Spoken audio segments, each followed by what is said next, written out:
Summer 2019 looks really promising, and I'm super excited for all the new shows I heard about a few months ago.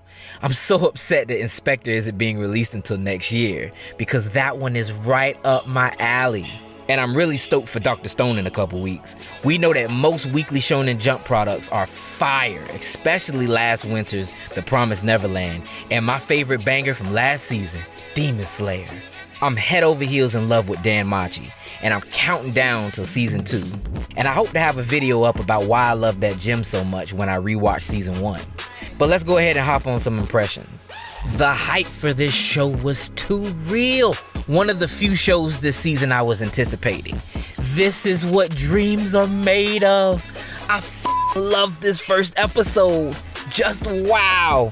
I'm still drooling while I'm talking about this. The animation was gorgeous. If I didn't look up the details, I could have sworn Bones did this. But come to find out, it was David Production, and holy shit, did they do a job on this one. The backstory for the main character is just like most shonens, but to me, they never get old. I always love a good underdog story. Everything about this looks super polished and on point. That Sakuga at the end with Shinra going in for the roundhouse kick made me tear up. Oh boy. This is what I love about shonens. The fire sound effects gave me chills. And we will have to show love to the effects designer. Whoever that is deserves a moment of praise. I can't wait for the next episode. Is it next Friday yet? This genre is usually called cute girls doing cute things.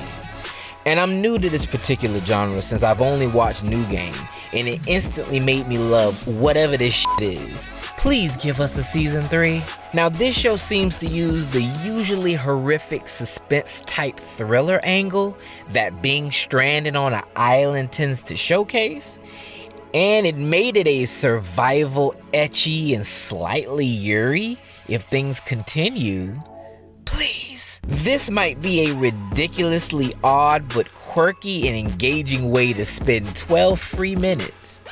I do like this new format of certain shows having only 12 to 15 minutes because we do live in an age of ADHD. And I think it also helps studios and animators save money and stress, while it also gets its point across without overstaying its welcome, since it's originally a gag manga. I kinda wish I read this manga instead of being an anime only.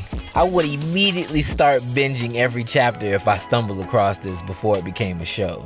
This idiotic, quirky shit is right up my alley. Cute ass senpai that thinks she's a pro at magic, but has stage fright issues, was humorous enough for me to give it a quick watch. And Assistant Kun is definitely refreshing since he 100% lets you know the very reason why he's staying. The art is cute enough alone to keep me engaged for the 15 minutes of entertainment it provides. Light & Films usually does decent work on the regular. The senpai is definitely a looker, so count me impressed. I'm an absolute sucker for anime girls with silver hair. Video on the way about that too. I might make a few people mad, but the first 15 minutes of this was boring as shit. I thought I ended up clicking something that I'm just not into. But nigga, when the last 10 minutes took off, I was glued to the screen. I do get the feeling that this ep kind of crammed maybe 3 or 4 episodes of exposition into 15 minutes, but where it goes makes it seem like this move was for the better. I haven't fallen in love with any of the characters yet, but I do see myself checking out this journey with good old Hugh Jackman. The premise of soldiers turning into mythical beasts is cool, but not my immediate go-to as far as genres, because I'm already having a tough time watching Fairy Gone. Jesus. But I am intrigued to see where this story goes, especially when they add in the new girl who clearly wants Wolverine's head on her wall. I honestly wasn't expecting this to be as wholesome as it was. I love children, and this one is definitely catering to those good fathers out there. I thought I was walking into another generic isekai, but its setting got overshadowed to bring you a pleasant story of an adventurer deciding if he should take care of an orphan devil girl he found in the forest.